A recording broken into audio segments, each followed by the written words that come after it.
All right, let's remind folks of our poll question. Let's see where this thing has shot to.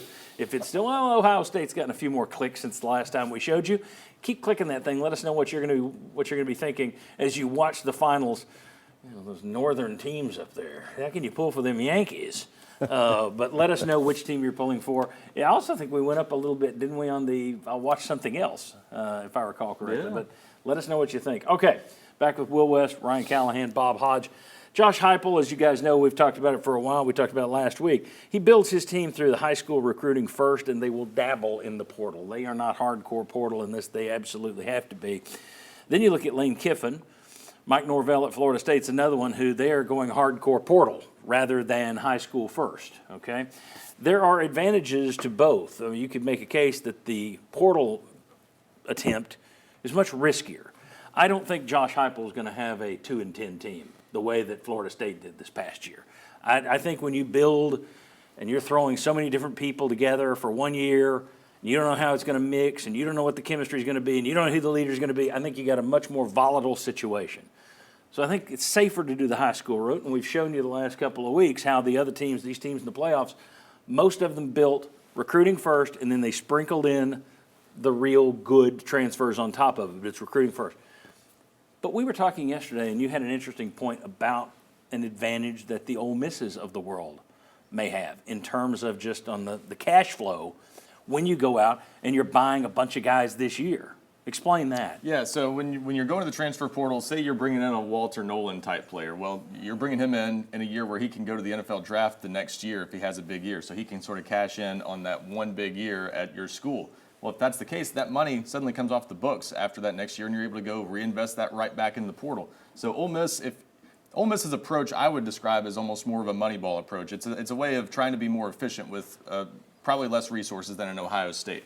You're not able to spend quite as much money, so you go out there and say, we're going to put it in the transfer portal. That way we know most of our dollars are going onto the field at all times. You're not investing in a bunch of freshmen who aren't ready to play. You're investing in guys who are getting immediate production. So they're maybe maximizing in that sense, but you also have the flip side, which is every once in a while you might hit a DJ Uiagalelei who doesn't live up to expectations, and suddenly your team falls flat on its face, as you said. So there's, I think, more risk in the Ole Miss approach maybe, but it's also a more efficient way from their perspective of spending money because you're not wasting money on guys who are sitting on the bench. And, Will, that's the thing.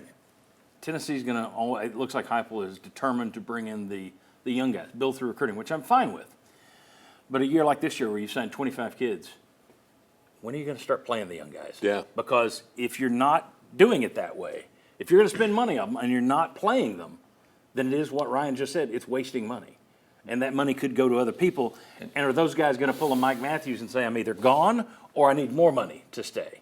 So go ahead. Well, I was saying, I'll get back to you with your answer in a second. Well, I think that might be part of Tennessee's offseason approach. You know, people are kind of wondering where's the transfer portals, where are the transfer portal additions. I think Tennessee's realizing we've got talent on the roster. It's time to play it. You know, at wide receiver, even for instance, you've got Braylon Staley that you're excited about. You got Mike Matthews that obviously you almost lost at one point. You got Travis Smith coming in, Radarius Jackson, guys that you saw as top of the board players. Go play them. If you don't, we saw what almost happened with Mike Matthews. So I think that's part of maybe the adjustment Tennessee's making is not investing in the transfer portal when you have players ready to come in and make an impact. But my one concern, though, is that you're paying players a lot of money to not do a thing, right? Arch Manning's making $3 million a year at Texas, and he can't throw the football yet. Nico this year was a slightly below average SEC quarterback. He was. And you paid him a lot of money. Like, so when I put all of this together, I'm thinking, would you have been better off taking a guy from the transfer portal and letting some of these guys walk? The problem is you worry about culture, you worry about whether they're going to get along. Does it become Texas A&M 2 years ago where everybody's in the locker room comparing how much they're getting paid in NIL and it tears your locker room up? I also wonder if this cycle changed things. Last year Miami paid Cam Ward at $1.6 million. Just came out earlier this morning that Carson Beck's going to make over $3 million. So what you're paying in the transfer portal, it seems like is going not just up, but way up right now if you want to get those players and try to moneyball it like Ole Miss does. Well, the crazy one that we talked about a couple of weeks ago, and if you'd told me when NIL started, I think most fans would have accepted it if you're like, well, Texas just paid $4 million to get a quarterback from Alabama. No, that's not what happened. Duke paid $4 million to get a quarterback from Tulane. Yes.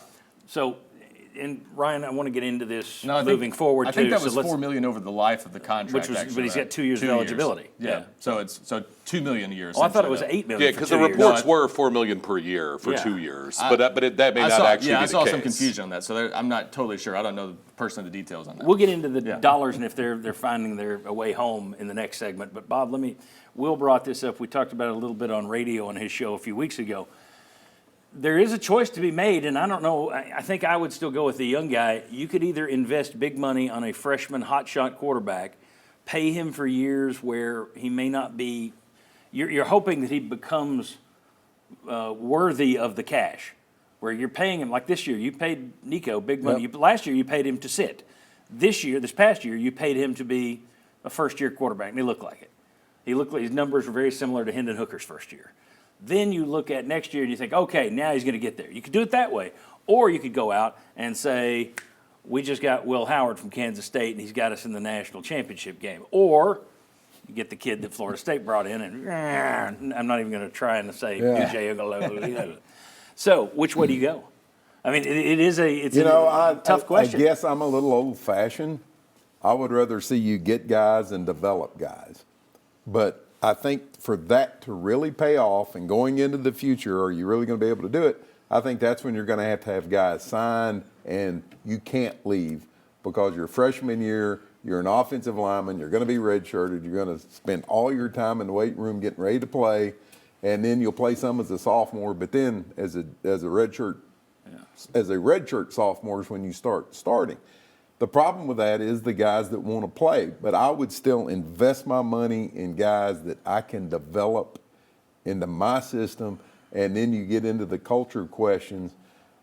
You know, what happened at Florida State, I think should be a red flag for everybody in the country, but also your point about Lane Kiffin.